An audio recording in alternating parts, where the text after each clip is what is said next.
ভাই ঈসা আলাইহিস সালাম তার তো বাবা ছিল না নাকি? আছিল কে?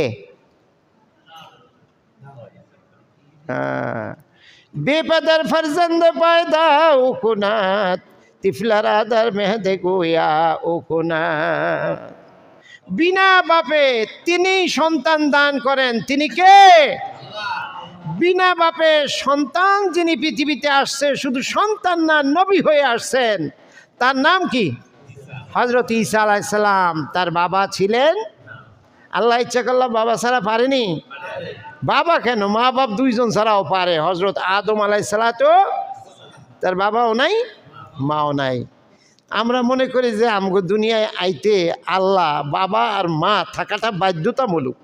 আল্লাহ এই দুই ঘটনা ঘটাইয়া বুঝাইয়া দিছে যে মা বাপ থাকা বাধ্যতামূলক না, আমি তোমাদের সুবিধার জন্য একটা সিস্টেম চালু করছি। আমি আল্লাহ ইচ্ছা করলে বাবা ছাড়াও পারি, মা বাবা দুইজন ছাড়া